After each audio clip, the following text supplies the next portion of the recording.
Hello, my friends. How is your day going so far? We are here on a Friday at Rituals to Rise, which is our morning check in to help us all stay focused on our time and money freedom goals and what it is that's our vision of success. And we follow a path of an acronym of rituals, and today is Learn Day. And we've been doing a book club, and so we are wrapping up our January book club, which was Leigh Brown's book, Peeling the Onion. And you know what? I have to say that this book was not what I was expecting. It's very different than her other book, her first book, I should say, because I think she's written a couple. So I just wanted to share a couple of the tidbits from it, and let's dig in. Okay. So in this last chapter, it's called Chapter 5. If you have more than one good friend, you have more than your share. So I was thinking about that. Now, I had heard a long time ago, you can count your good friends on your hand. And I've always kind of, I don't know, followed that kind of idea. So I guess I have more than my fair share. And then there's a quote in here from Louisa May Alcott that says, "A faithful friend is a strong defense, and he that hath found him hath found a treasure."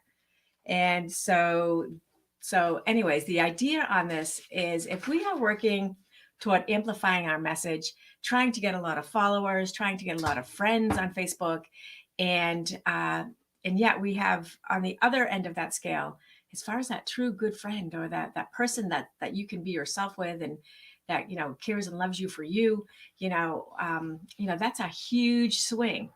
And she gives some statistics from a scientist. Dunbar is his name, and he talks about our brains and how friendships and whatnot and how they work. And the essence of it boils down to when we have more than 150 people in our sphere of influence, or whatever you want to call it, our like our group, if you will. After that number, then we start to shut down and we start imposing rules and we start trying to close it in. So the idea being that like your core group or avatar should be about 150 people. So while we have maybe 4,000 friends on Facebook, or we are looking for getting that green check mark on Instagram, and we want to amplify our message to many, when it comes right down to how we should be looking at amplifying our message, it should be a smaller core group than that. And the number that they used here was 150. And so I found that interesting because, I hadn't heard that before. So something new. And again, his name is Dunbar. So I guess I would say the wrap up on it was, how do we maximize and treat with honor and really shine the diamonds, she calls it, of our friendships, and making sure that we are digging into ourselves to make sure that we are not losing those friendships, that we are cultivating those friendships, that we are doing our best with those people that are such rare treasures and such parts of our gifts that we have. And so, I want to say, like, I have to tell myself, when I get busy, there is a thought in my brain of, oh, I can make this up to this person later. And so I put it off, and it's because it's important, but it's not urgent most of the time, right? So it's our urgent, important things that get done. But unfortunately, rather than it being our important, not urgent things, we do the urgent, not important things, those tasks, those busyness traps, those trying to find all these people, trying to be everything to everybody, and not really being laser focused on that core group of people, whatever you want to call them. And I forget what she called them. But let's just say that for us, we're going down to that, decreasing layer by layer in that onion, the closer you get to that core. And what about you? What have you found? And I had asked you a couple questions as I put this out there in the messaging to you. And I'm wondering, I'm just going to put on contact. I'm going to put so yes, yesterday I couldn't get my glasses. I couldn't get my contacts in, right? Because my challenges with my contacts. Well, last night I couldn't get them out. One out, and I thought it was out, and it wasn't. And I woke up with a messy eye, let's just say. All right, so I cannot see the comment I wrote, and I wrote the comment about 10 minutes ago. So I'd like you to answer the questions and tell me how you like this book.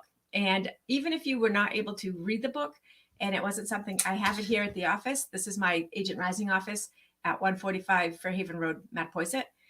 I am happy to share this with you because I want to share the love. So that is going to bring me to our February book. And I'm sorry, Cindy, I know I said I would get books out and what the next one was so that you could order them.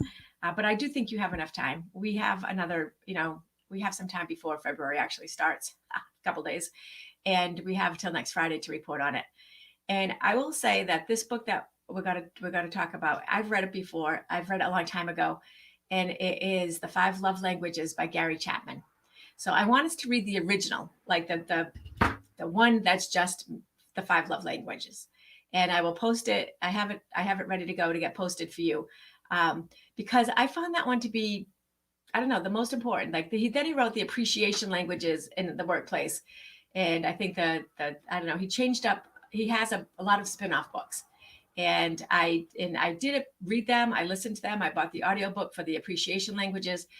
But I have to be honest, like the impact that I found for my way of building relationships was those love languages.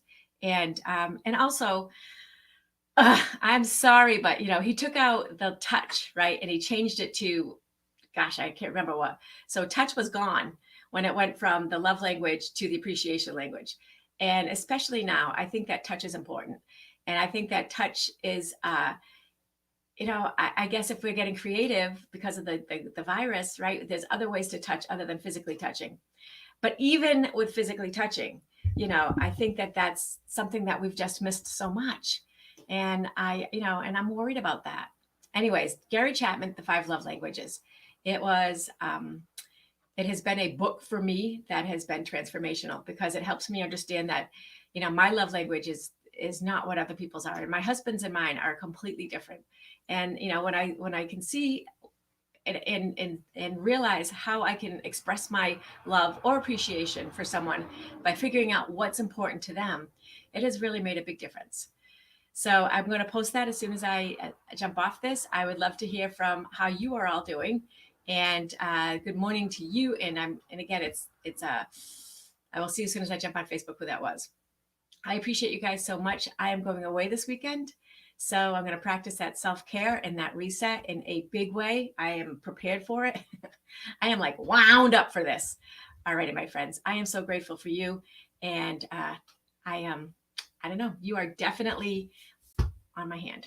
And you are definitely in my 150. And you are definitely every part of my onion. You're there. So thank you. And then thank you, Leigh Brown, for a great book that really gave me a lot of pause. And I just appreciated that. So thanks so much.